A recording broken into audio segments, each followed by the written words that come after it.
잘 이해시키고 잘 설득하기, 그렇죠? 설득하기라는 제목으로 말씀을 전합니다. 우리가 사는 세상은 충돌이 굉장히 많습니다. 충돌, 싸우는 일들이 많습니다.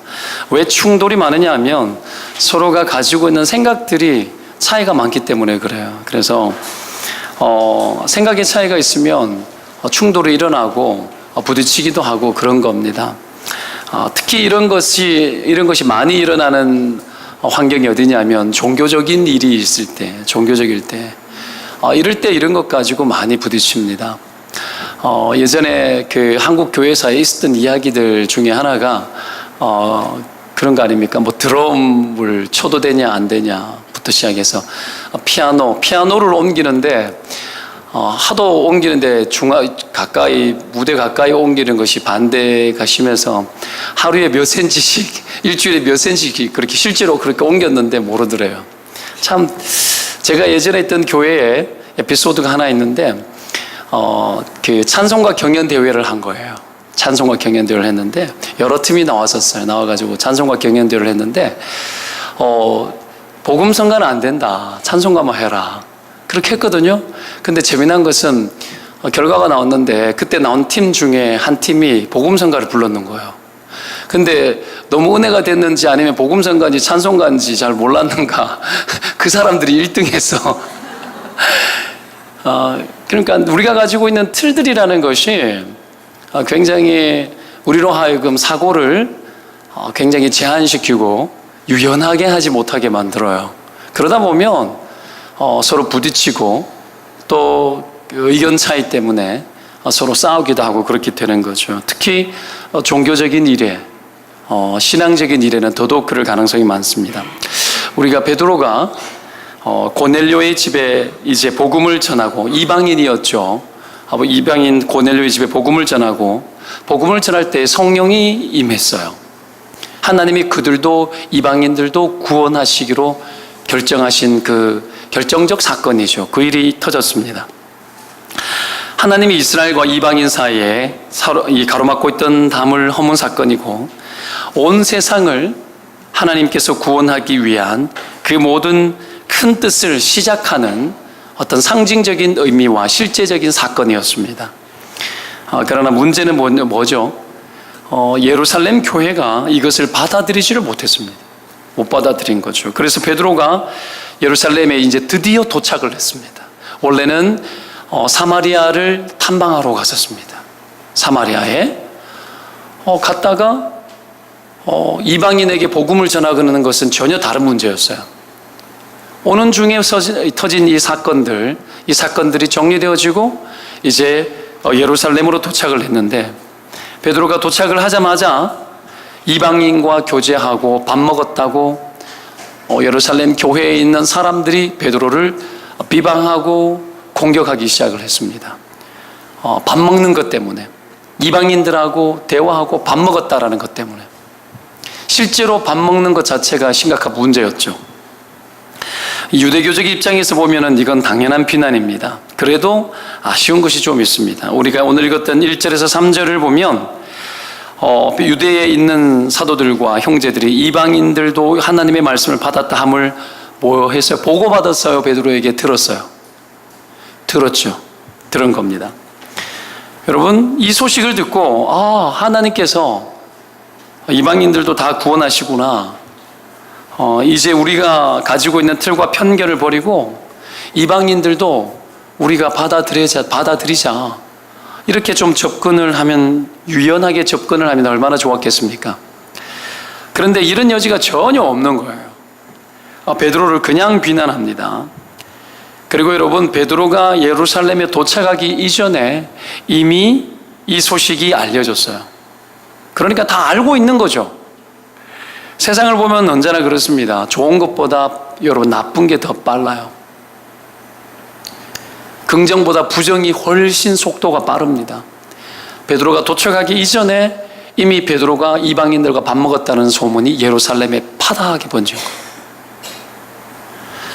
여러분, 때문에 할 수만 있다면 부정은 어차피 부정이 긍정보다도 에너지가 훨씬 셉니다.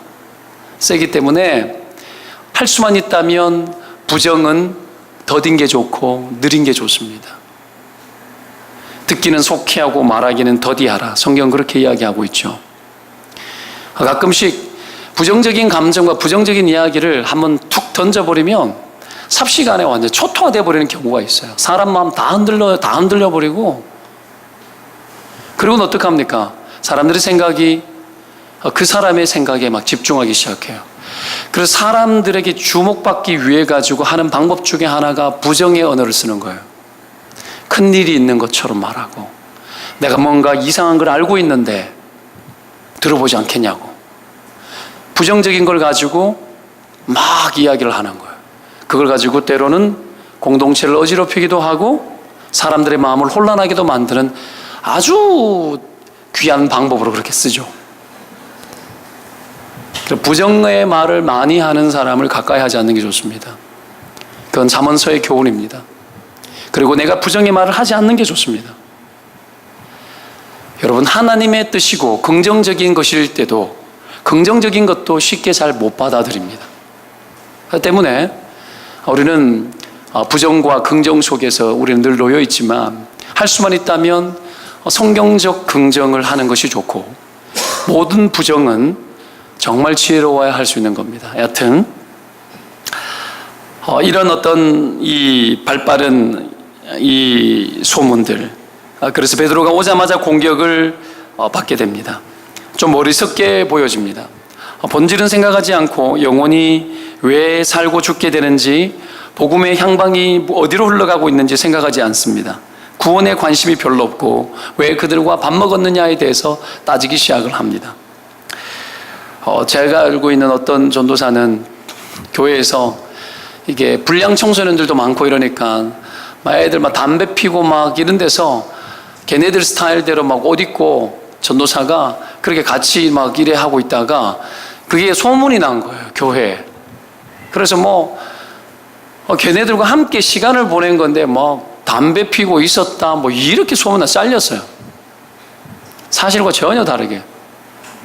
이게요, 정말 나쁜 거예요. 자기가 보고 싶은 대로 보는 거예요. 사람이 보는 건 자기 기준이에요. 그렇게 보는 건 내가 그렇게 보는 거예요. 그래서 굉장히 위험할 수 있죠. 그냥 밥 먹었는 것 가지고 이제 하나님이 어떤 역사를 했는지에 대한 흐름들도 대충 들었을 텐데, 자기 기준 속에 있는 것에 맞지 않는 것, 그것 가지고 말하고 그것 가지고 따져요. 큰 하나님의 흐름을 보지 못하고. 그렇지만 오늘 본문은 베드로가 여러분 어떻게 대처합니까? 베드로의 대처가 어떻습니까? 베드로는 자기를 비방하는 사람을 향해서 자신에게 일어난 일들을 잘 이해시키고 그리고 잘 설득시켰어요. 베드로의 이런 자세를 배워야 합니다. 우리는 때로는 하나님의 뜻도 통하지 않고 부부간에도 의사가 소통되지 않을 때가 있고 생각의 차이, 편견들이 가득한 세상 속에 살면서 서로 불편한 경험들을 할 때가 있습니다. 그때 우리는 어떻게 해야 될지, 오늘 그런 상황에서 우리가 어떻게 대처해야 될지에 대해서 성경은 귀한 교훈을 몇 가지 던져줍니다. 첫 번째로, 우리가 이런 경험을 할 때 어떻게 해야 되겠는가? 첫째로 해야 될 것은 감정적으로 대처하지 않는 겁니다. 감정적으로. 사람들이 제일 속상할 때가 언제인지 아십니까? 아무것도 모르면서 몰아갈 때입니다. 내 속도 모르면서 함부로 판단하고 함부로 사람들이 따질 때입니다. 이럴 때 속상하고 억울합니다. 여러분, 억울한 일 당해 보신 적 있으시죠? 저도 억울한 일 당해 본 적 있습니다. 교회에서 누가 거짓말을 해서 몰아가서 억울한 거예요. 이건 평생의 기억에 남습니다. 제가 초등학교 5학년 때 제가 그때는 그 시골에 밖에 나갈 때는 항상 운동화를 신고 나가야 됐었고 실내화를 신고 나가면 안 되게 되어 있었습니다. 근데 나를 질투하고 아주 똑똑했던 중학교 영어 선생님의 아들이었는데, 공부도 잘하고 똑똑했는데 걔가 약간 성품이 조금 비인격적인 애였어요. 나를 질투했는지 모르겠지만 담임 선생님에게 내가 바깥에 그냥 실내화를 신고 나갔다고 꼬질 넣는 거예요. 나는 지금도 하지 않았어요. 나는 하지 않았습니다. 지금까지 하지 않았어요. 하지 않았는데 그걸 꼬질렀는데 얼마나 속에 불이 올라오는지, 근데 내가 알았어요. 걔가 나를 미워해서 그랬다는 걸 나는 알았어요.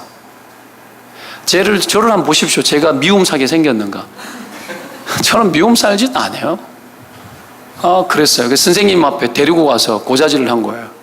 근데 선생님이 나를 받아줬어요. 선생님, 저 하지 않았어요. 그냥 가라 그랬어요. 그 내가 나가면서 봤지 이 새끼야, 내가 욕을 했어요. 그래도 이리 오라고. 그랬더니 어디 욕 쓰냐고. 그거는 혼났어요.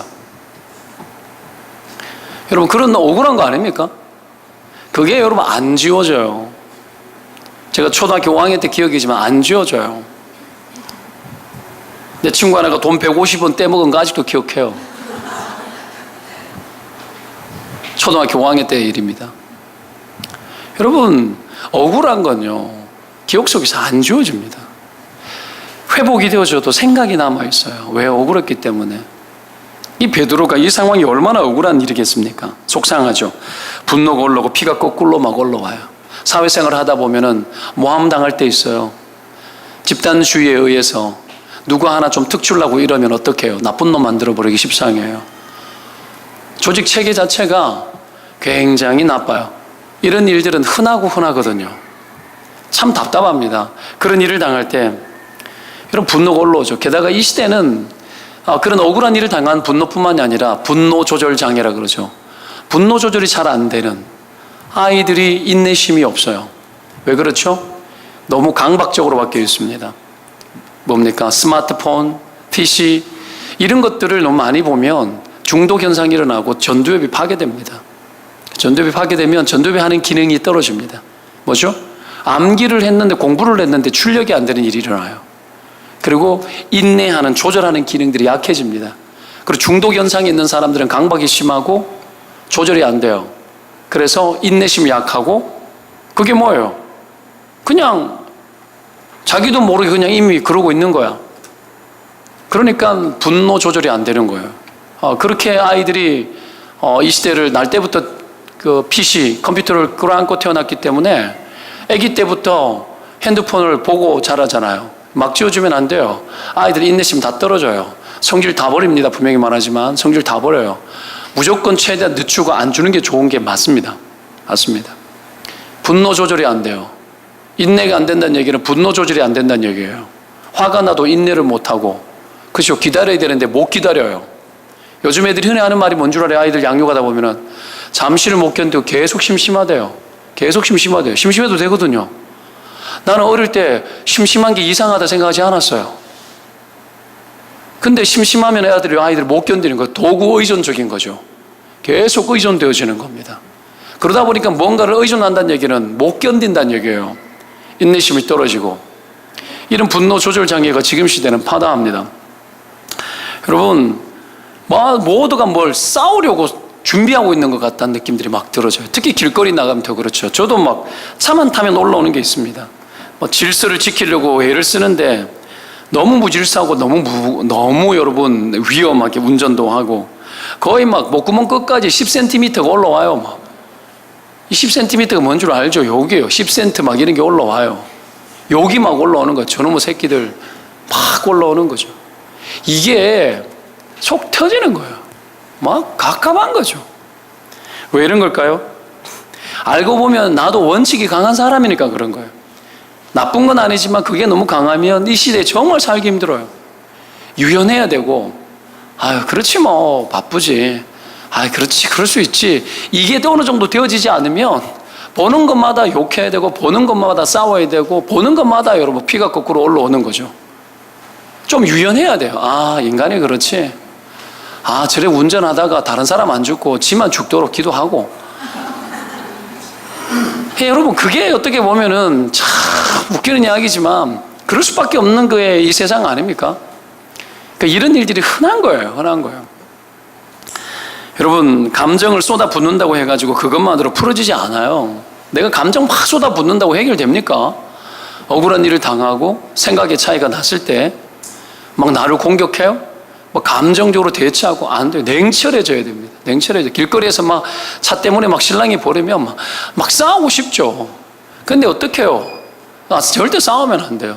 마귀가 다 보고 있고, 여러분 뒤추적해가지고 내가 돈 동탄만 카페에 막 올리면 끝나는 거예요. 교회 문 닫아야 돼요. 여러분, 우리는 이런 시대에 살고 있어요.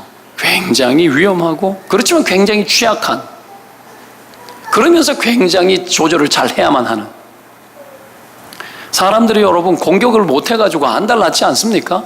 인생의 분풀이 힘든 거, 어려운 거 딴 데 못 풀고 여러분, 내 집에서 못 풀고 쌓여있는 모든 독들을 여러분 세상에 풀어요. 그래서 무차별 폭행, 차를 가지고 아무나 들이받아 버리고, 칼 가지고 아무나 묻지마 여러분 살인 하는 거예요. 세상이 미쳐가고 있어요. 이런 위험한 세상 속에서 여러분, 의견 충돌이라는 건 흔한 이야기입니다. 그 속에서 여러분, 그럼에도 불구하고 우리가 감정만으로 대처하면 안 돼요. 베드로가 오늘 비난받았지 않습니까?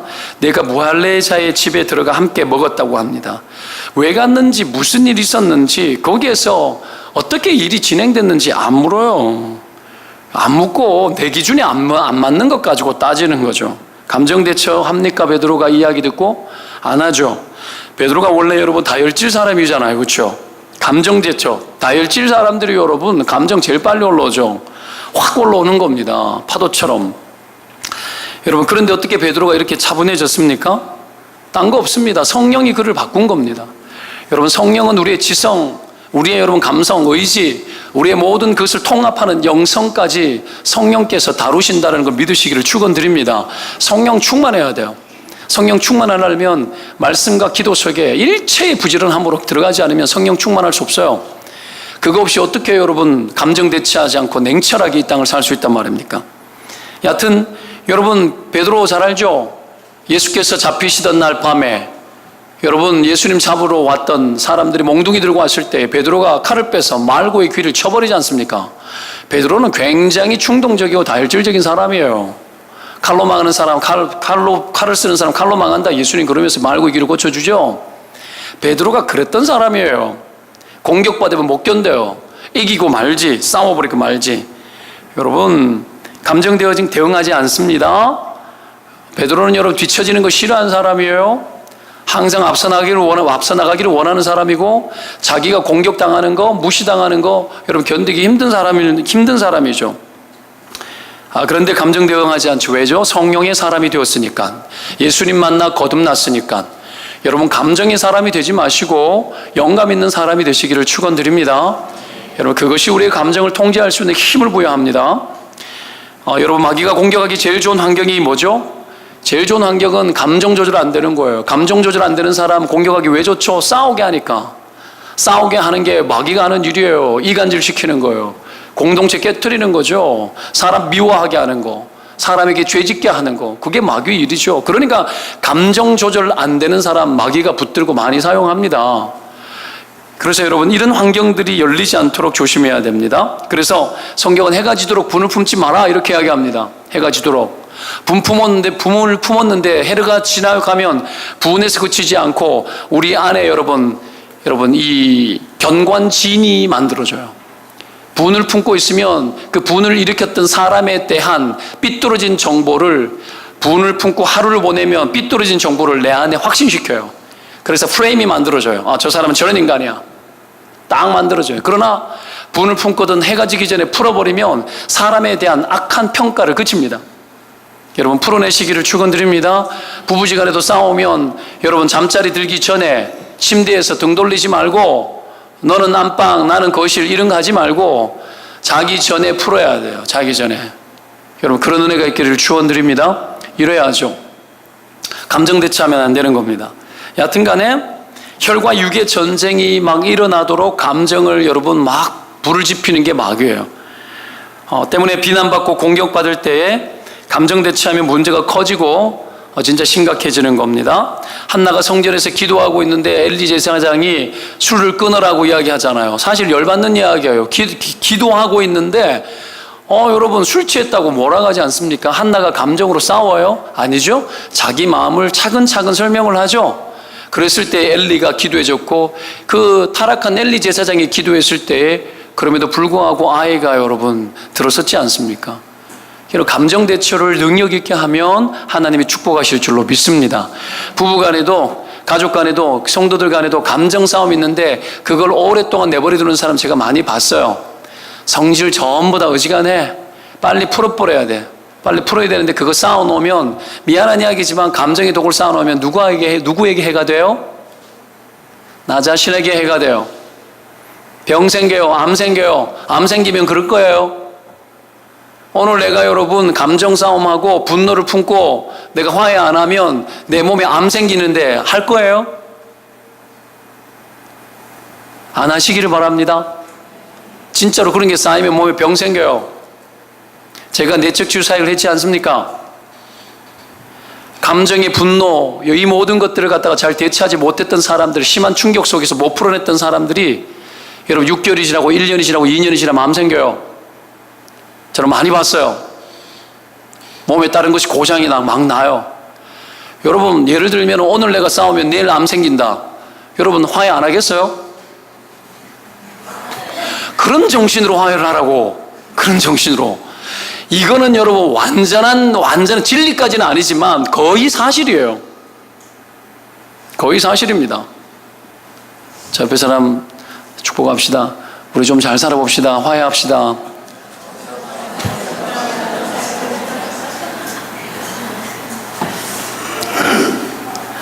여러분 이렇게 감정 대처를 하지 않고 하기 위해서 우리가 가져야 될 몇 가지 태도, 배워야 될 게 있습니다. 몇 가지 가르쳐 드릴게요. 몇 가지 원칙이 있습니다. 먼저는 상황을 예측할 수 있어야 돼요. 상황을. 그래서 집에 들어갈 때 항상 예측하고 들어가야 돼요. 우리 아내가 감정이 어떨까? 하루 종일 힘들었지 않았을까? 예측해야지. 그러고 들어가면 훨씬 나아요. 현실적으로 목사가 이야기해 줘야 될 거 아니에요. 모든 일은 여러분 순간적으로 터질 수 있지만 예측됩니다. 베드로 소문 이미 나갔겠지. 베드로 갔을 때 일 맞닥뜨려야 되는 거예요. 베드로 예측했을 거예요. 예측하고 오는 거예요. 예루살렘에 올라오면 어떤 일이 있을 거라고 충분히 생각해질 수 있죠. 예측할 때 담력이 생겨요. 물론 불안도 옵니다. 어떻게 될까? 그러나 예측해야죠. 예측해야죠. 어떤 일이 터질지. 직장 갈 때 예측해야죠. 불안해라는 얘기가 아니라 예측해야죠. 그리고 여러분 담력을 가져야 돼요. 그래야 스트레스 덜 받아요. 그렇지 않습니까? 두 번째, 심령의 준비예요. 예측도 해야지만 심령의 준비가 필요해요. 마음을 강화시키는 거. 마음을 강하게 하라, 담대하라. 여호수아에게 하나님이 제일 먼저 말했던 게 뭐예요? 기도해라, 성령 충만해라. 뭐 그렇게 바로 들어가지 않고 마음을 강하게 하고 담대해라. 가나안 땅 들어가는데 마음을 강하게 하고 담대해라. 여러분 나를 공격하는 사람들 앞에 들어갈 때 가져야 될 게 뭐예요? 마음을 강화시키는 거죠. 마음을 강하게 하는 겁니다. 마음을 강하게 하시기를 주의 이름으로 축원드립니다. 마음을 강하게 하십시오. 하루를 시작할 때 마음을 강하게 해야 돼요. 여러분 이 하루가 그냥 여러분 막 재밌어지는 날이 아니에요. 돈벌이 하는 그 돈벌이가 여러분 오냐 돈 가져가라고 돈 막 갖다 줄대놓는 그런 게 아니지 않습니까? 온갖 갑질 다 하죠. 여러분 남의 돈 버는 게 쉽지 않아요. 돈 몇 푼 벌겠다고 자존심 다 상하고 여러분 막 들이대도 꾹꾹 다물어야 되는 거죠. 그거 병 안 나면 이상하죠. 병 나면 안 되잖아요. 먹고 살고 왜 쓰는데 병 나면 여러분 병 나면 누가 먹여 살려요 자식 새끼는. 그러니까 병 나면 안 되죠. 예측하고 마음을 강하게 하나님의 은혜를 입어 들어가야 돼요. 성령의 충만함을 입어서 우리 현장 속에 들어가시기를 축원드립니다. 이 마음을 강하게 하는 게 필요합니다. 반대에 부딪힐 수 있다는 것을 알아야죠. 사도행전 이야기들을 한번 보십시오. 복음 전하다가 반대에 부딪히고 반대는 둘째고 옥살이하고 순교당하지 않습니까? 그래서 늘 심령의 준비를 하는 겁니다. 바울이 사도행전 20장에서 밀레도에서 에베소 장로들을 초청하는 사건이 있습니다. 거기서 이별을 할 때에 이렇게 말합니다. 바로 이제 나는 성령에 매어 예루살렘으로 가는데 거기서 무슨 일을 당할는지 알지 못하노라. 이 말은 나는 모른다 이 말이 아니고 어떤 위험이 있는지 예측이 안 된다 이 말 아닙니까? 오직 성령이 이렇게 성령께서도 이렇게 말했어요. 성령께서 각 성에서 내게 증언하여 결박과 환난이 나를 기다린다 하시나. 너 결박과 환난이 기다리고 있다고 기도하면 성령이 늘 가르쳐 주는 거예요. 환난이 있다. 그래도 예루살렘으로 가는 거예요. 내가 달려갈 길과 주 예수께 받은 사명 곧 은혜의 복음을 증언하는 일을 마치려면 나의 생명을 조금 더 귀한 것으로 여기지 아니하노라. 각오가 나오죠. 내 앞에 어떤 일이 있는지 예측되어지는 거예요. 그러나 성령이 도망가라 하지 않아요. 너 있는 자리에 들어가라. 그런 일이 있을 거야. 그러나 네가 거기서 사명 감당해야 할 수 있어. 내가 너를 도울 거야. 이 성령이 주는 여러분 이 능력을 공급받아서 심령의 준비를 하고 들어가는 것 아닙니까? 예측도 하고 심령의 준비도 하고 그래서 대응하는 겁니다. 세 번째는 어떻게 되냐면 상대를 이해하려고 해야 돼요. 상대를 이해하려고. 여기까지 해야 돼요. 이게 베드로의 문제입니까? 그들의 문제입니까? 그들의 문제죠. 베드로도 얼마 전까지는 똑같았죠? 여러분 환상을 보는데 보자기에 수많은 부정한 짐승들이 오는 거 난 못 먹는다고 베드로도 저항했던 사람이었습니다. 베드로도 원하지 않았어요. 그랬는데 여러분 베드로가 이제 성령의 은혜를 입어서 베드로의 생각이 바뀐 거죠. 그런 차원에서 보면 베드로는 자기 자신도 같았기 때문에 사람을 이해할 수 있어요. 원래 여러분 수준 낮은 사람은 수준 높은 사람을 잘 이해 못하는 겁니다. 수준 높은 사람이 이해를 해야죠. 하수가 고수를 어떻게 이해해요? 그렇지 않습니까? 심심한 오목을 떠도 여러분 고수는 하수의 패가 보이는 겁니다. 보여요. 신앙에서도 똑같습니다. 경험의 폭이 크고 은혜의 폭이 큰 사람이 그렇지 않는 사람을 먼저 이해를 하고 배려를 하는 거죠. 베드로가 먼저 경험하고 하나님의 진리를 먼저 받아들였기 때문에 그가 고수예요. 하수들이 비난해도 여러분 대응하는데 부족함이 없는 거죠. 반대로 비난하는 사람들은 좀 배우려고 해야 합니다. 하수들은 좀 배울 생각을 해야 될 거 아니에요. 사람을 판단하고 조언하려면 적어도 여러분 저는 그렇게 생각합니다. 내가 그 사람보다 더 크다라는 확신이 있을 때 여러분 조언하는 거예요. 내가 그 사람보다도 실력자가 아니면서도 함부로 왜 조언해요? 그런 거는 여러분 우리가 조심해야 돼요. 안다고 하는 사람도 함부로 안 가르치는데 모르는 사람이 여러분 고수에게 함부로 여러분 잔소리하고 함부로 말할 수 있나요? 그러면 안 되죠. 그렇다고 해서 의사소통하지 말고 입 다물자 그 이야기는 아닙니다. 제가 청년 때 회심했던 교회에 갔을 때 제 동기 중에 하나가 이 심약한 애예요. 조금 자존심이 좀 약하고 좀 이렇게 그런 친구였어요.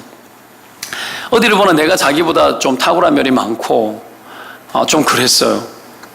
근데 자꾸 눈치를 주는 거예요. 내가 뭔가 조금만 어떻게 하고 말도 좀 잘하고 뭘 하면 자꾸 눈치 주는 거예요. 중창단도 같이 했는데 이렇게 하는데 자꾸 나를 가르치려고 해요. 내가 노래를 얼마나 잘하는데 나를 가르쳐요. 여러분 대학 축제 때 내가 대상했던 사람인데 성가대 지휘도 하고 성가대를 내가 가르쳤던 사람인데 이렇게 막 내가 알았죠. 내가 마음이 더 넓은 사람이니까 내가 알았어요. 그래서 내가 어느 날 지가 불편할 것 같아서 내가 싹 빠져줬어요. 자꾸 입을 대는 거예요. 나에 대해서. 처음 교회 온 지 얼마 안 되는 내가 사람들이 주목을 받고 그냥 자매들한테 인기도 많고 이러니까 질투도 나고 그런 거죠. 내가 그 친구 굉장히 그래도 사랑했어요. 여하튼 여러분 그렇게 하면 안 되거든요. 그래도 이해할 수 있잖아요. 그렇게 이해해 줘야 되는 겁니다. 열등감이 큰 사람하고 싸우면 안 돼요. 내가 네보다 더 능력 있다. 한번 덤벼보자. 그러면 안 돼요. 그러면은 그 사람하고 똑같은 사람 되는 거예요. 그 사람보다 못한 사람 되는 겁니다. 갈보면 안 돼요. 갈보면 니도 똑같은 사람 된다는 얘기하고 똑같은 거예요. 갈지 마요. 그거 갈봐서 됩니까? 여러분 부부끼리 얼마나 우리는 잘 알아요. 뭐 오랫동안 살았는데도 막 계속해서 갈고 싶고 싸우고 싶고 막 그러잖아요. 이게 순간순간 올라오거든요. 그래도 어떡합니까? 우리가 이해해야 돼요. 이해하고 살았기 때문에 더 잘 이해하기 때문에 용서해주고 그냥 부드럽게 권면해주고 참아주고 그 사람에게 맞추어주고 막 그렇게 하는 거죠. 이걸 잘 못해서 상처를 받았고 상처받아서 마음이 힘들고 그것 때문에 여러분 온몸이 병드는 거예요. 이 땅에 여러분 죄가 들어온 날 이후에 몸에 병이 생기고 그렇게 된 거 아닙니까? 죄가 들어오고 난 이후에. 왜 그렇죠? 이 세상에 죄가 많고 우리가 충분하게 여유롭게 사랑받고 건강하게 살 수 있는 환경이 아니란 얘기예요. 인간관계가 그렇게 여러분 좋지 않다는 얘기입니다. 그래서 병들고 힘든 거예요. 그러나 예수 그리스도를 통해서 우리가 하나님의 사랑을 입고 너희가 먼저 사랑한 것이 아니고 내가 너희를 먼저 사랑했다고. 주님의 사랑을 입고 우리 안에 입었던 인생의 상처도 극복하고 그 사랑을 입어서 사람들을 향해서 우리의 사랑을 흘려보내줄 수 있는 것, 이것이 복음의 능력입니다. 오늘 베드로가 비난받았을 때 그런 태도로 여러분 감정 대치하지 않고 사람들을 이해하고 예측하고 심령의 준비를 해서 대응했던 겁니다. 그런 마음의 준비들, 그런 여러분 능력 있는 삶의 준비들을 많이 하시기를 축원드립니다. 이게 첫 번째입니다. 감정으로 대치하지 않는 것. 두 번째가 뭐냐면 자세히 설명하는 겁니다. 4절에 보면 베드로가 그들에게 이 일을 차례로 설명하여 이르되, 지금까지 있었던 일들을 정말 차례대로 설명을 한 본문을 우리가 읽었습니다. 그렇죠? 차례대로 했다라는 것은 뭐예요? 자세히 설명했다라는 거예요. 가감없이. 베드로가 앞뒤 없는 공격을 받았는데 베드로는 그 공격 속에 태도가 좋았습니다. 여러분, 공격을 받는 상황 속에서 내가 태도가 나쁘면 사람들이 더 공격하는 거 아시죠? 내가 대응하는 태도가 나쁘면 그 사람들이 공격을 더 심각하게 합니다. 항상 그렇습니다. 싸움은 항상 그래요. 대응을 어떻게 합니까? 하는데 내가 스펀지처럼 해야 돼요. 그렇게 대응하면 일단 사람들이 공격하는 것들을 멈춥니다. 멈추는 효과가 있습니다. 싸움이 안 되게 만들어야 돼요.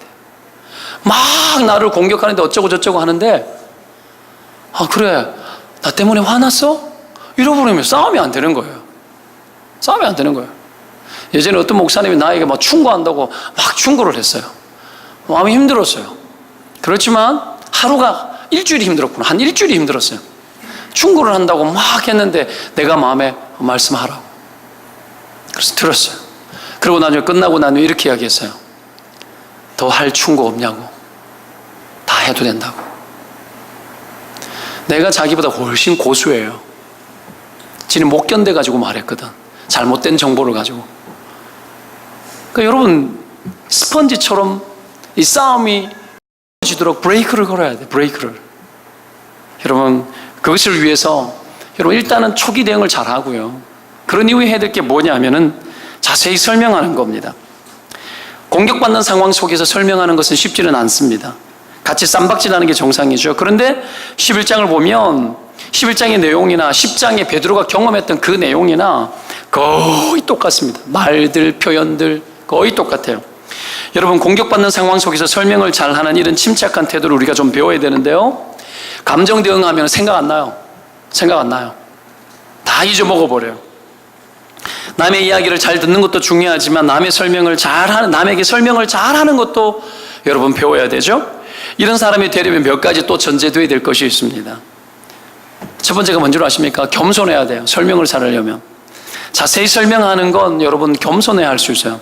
겸손한 사람이 설명을 잘해요. 안산에 가면 제가 다니는 병원이 있습니다. 제 주치의도 있고 있는 한 병원인데 단원병원이라고. 그 병원 제가 안산에 와서 여러 해를 다녔고 지금도 다니고 있는데요. 그 병원의 타이틀이 뭔지 아십니까? 설명을 잘하는 병원이에요.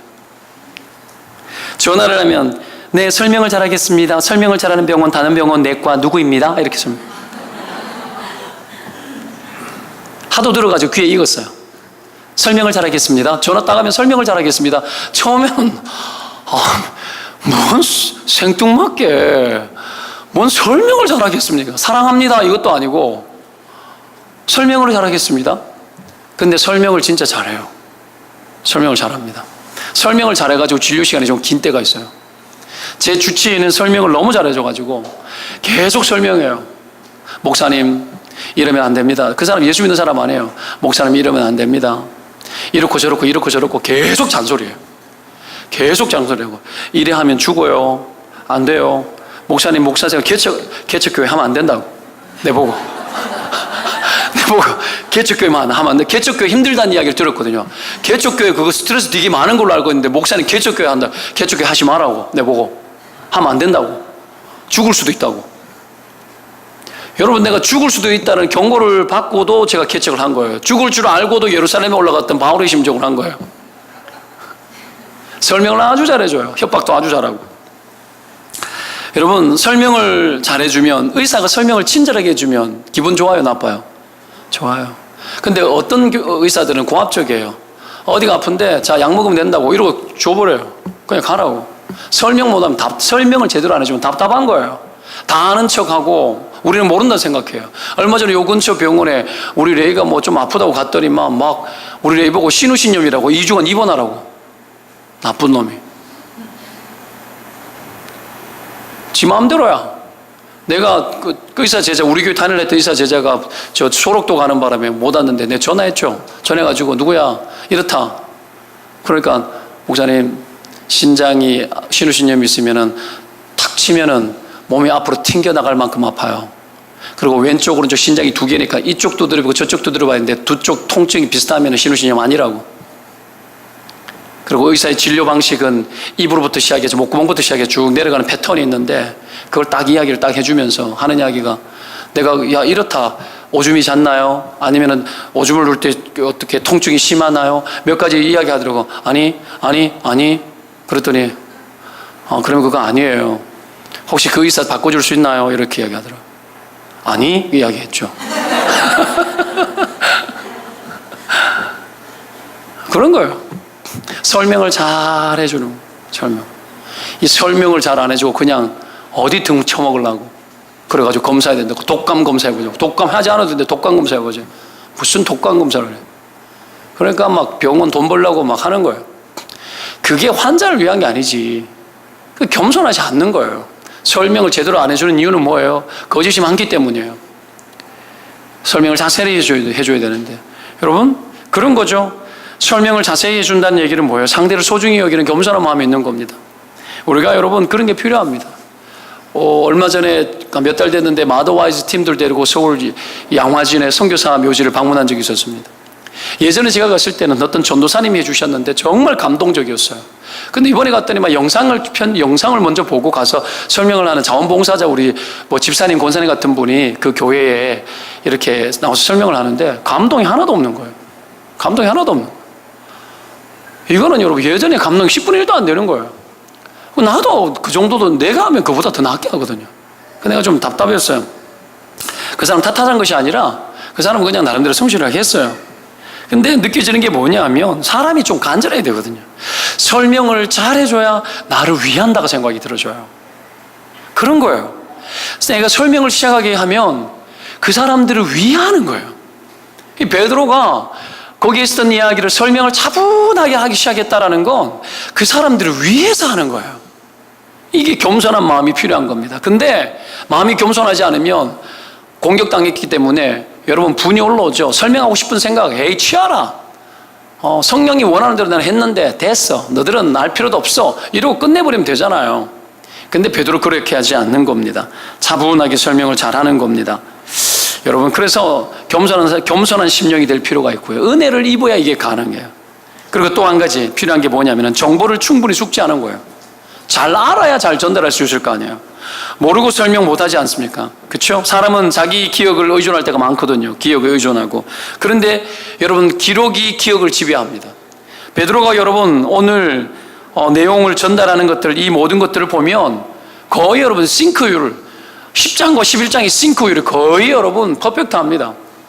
있는 그대로 설명을 그만큼 충분히 기록을 했는지는 모르겠으나 베드로가 기록을 의존했던 오늘 표현했는 것들을 보면 거의 판박이처럼 설명을 해요. 판박이처럼. 이건 여러분 그가 제대로 알고 있다는 얘기예요. 제대로 알고 있다. 여러분 공동체가 잘 되는 것도 그런 거예요. 소통을 잘하는 거예요. 사실을 있는 그대로 잘 소통해야 잘 흘러갈 수 있는 거하고 똑같은 겁니다. 저는 하나님 앞에 은혜를 입었던 은혜가 있거나 어떤 간증이 있거나 하면은 여러분 전에 내 핸드폰 몇 월 며칠 뭐 이런 거 한 번씩 읽어준 적 있죠? 기록을 해놔요. 왜냐하면 세월이 지나면 하나님의 감동 주권 때도 기록을 해놓지 않으면 다 잊어먹어요. 그래서 여러분 기록이 기억을 지배합니다. 그래서 좋은 것들 하나님의 은혜 주신 것들이 있으면 세밀하게 기억을 하고 인식시키고 암기하고 때로는 기록으로 남겨놓고 그렇게 해야 되는 겁니다. 그래야 잘 설명할 수 있거든요. 정보가 중요합니다. 베드로가 여러분 사실이기 때문에 보태고 빼고 하지 않아요. 있는 그대로 전달하는 거죠. 겸손하게 정확하게. 그리고 또 한 가지 무엇이 필요하느냐 하면 설득하고 주장하는 겁니다. 설득하고 주장하는 거. 정보도 있어야 되겠고요. 충분히 그리고 상대를 위하는 겸손한 마음도 가져야 돼요. 그리고 어떻게 합니까? 마지막에는 뭐 해야 돼요? 설득하고 주장해야 돼요. 명확하게 설득하고 주장해야 돼요. 왜요? 하나님의 뜻이니까. 하나님의 뜻이니까 설득해야 되는 겁니다.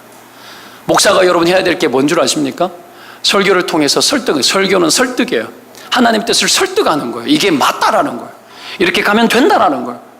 확신 있게 여러분 그렇게 하는 겁니다. 이 설득이 되지 않으면 안 되는 거죠. 비전도 설득해야 되겠고, 우리의 삶에서 하나님께로 나아가자라는 신앙의 어떤 전환도 설득이고, 삶의 자세도 설득이고, 다 설득이에요. 제가 지금 설득하고 있는 거예요. 이렇게 가보자고. 설득되어지시기를 부탁을 드립니다. 설득되어져서 따라보고 순종해 보는 거죠. 말씀대로. 그러면 능력이 나타나는 겁니다.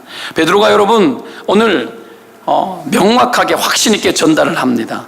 전할 때 본인이 확신이 들어야 되는데, 제가 집회 같은 것들을 이렇게 한 번씩 가면 말씀을 전할 때 내가 확신이 없으면 내 심령이 불안하니까 사람들이 안 듣는 것 같고, 내가 말씀 전하는 것이 효과가 없는 것 같고, 은혜 못 받는 것 같고, 이런 자의식에 빠져요. 이런 자의식에 빠지면 완전 불안이죠. 빨리 이것이 끝났으면 좋을 것 같다는 생각이 들 때가 간간히 들 때가 있습니다. 나 때문에 그럴 때도 있지만 사람들의 영적 상태가 엉망일 경우도 그럴 때가 있습니다. 그런 것들이 일어나면 여러분 빨리 끝내고 싶죠. 그래서 그 생각에 빠지면 망하는 겁니다. 뭐죠?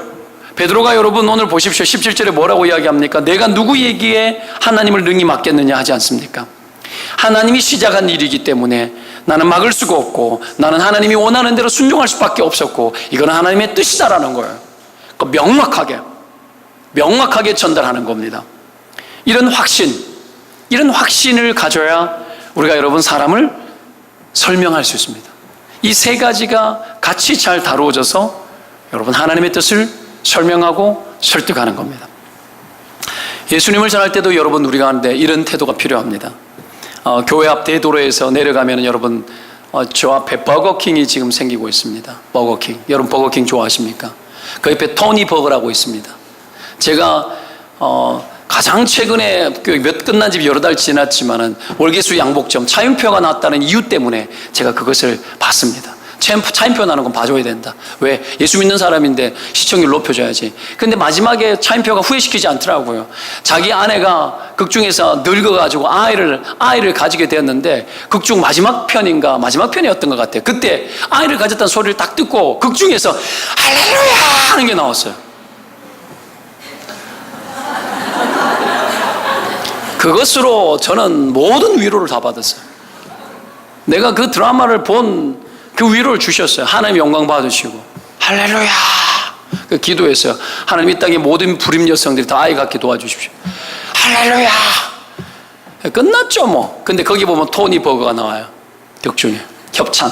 여기 생긴 거 나 때문에 생긴 거. 저거 먹어보고 싶다 그랬거든요. 제가 저거 어디서 먹지? 저거 먹어보고 싶다 그랬거든요. 그래서 생긴 거예요. 저게 생긴 거예요. 그 밑에 버거킹이 있는데 거기 보면 여러분 영어로 누가 왕이냐,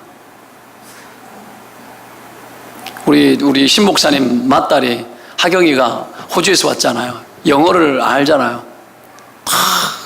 하경이가 누가 왕이긴 예수님이 왕이지. 보자마자 딱 그렇게 이야기했대요. 확신. 여러분 예수 그리스도 외에는 왕이 없는 거예요. 복음을 전할 때도 명확하게 교회에 가자, 우리 교회 좋다, 뭐가 좋은지 말하라고, 자세하게 설명하라고.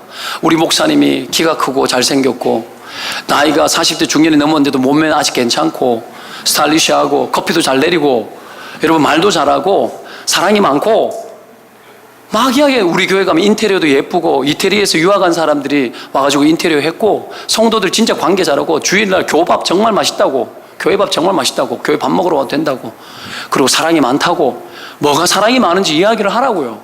구체적으로 설명을, 사실을 이야기하라고요. 우리 목사님 보면 하나님 살아계신 것 같다고. 우리 목사님 생각만 해도 제가 돈이 보고 우리 목사님이 기도회가 나온 거라고. 여러분 최대한 구체적으로 정확하게 그리고 확신 있게. 예수 믿는 사람 보고 여러분 교회 가기 싫은 이유 중에 하나가 뭔 줄 압니까? 명확하지 않더라는 거예요. 예수님은 좋은데 교회는 싫더라. 예수 믿는 사람들 보면 예수 믿는 사람의 삶이 뭐가 다른지 명확성이 떨어지더라는 거예요. 여러분 선명해지는 은혜가 있기를 주의 이름으로 축원드립니다. 베드로가 이렇게 선명하게 했을 때 오늘 사람들이 이렇게 이야기를 합니다. 마지막 절 한번 읽어봅니다. 마지막 절에 뭐라고 나옵니까? 18절 읽습니다. 시작.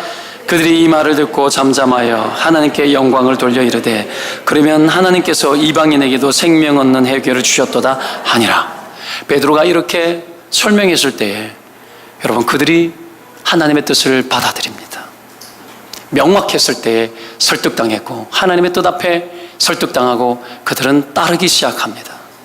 그러면서 하나님의 나라가 예루살렘 안에도 하나님의 나라가 어떻게 돌아갈지에 대한 하나님의 새로운 뜻이 부어지기 시작하고 하나님의 나라는 온 세상 가운데 번져나가기 시작하는 줄로 믿습니다.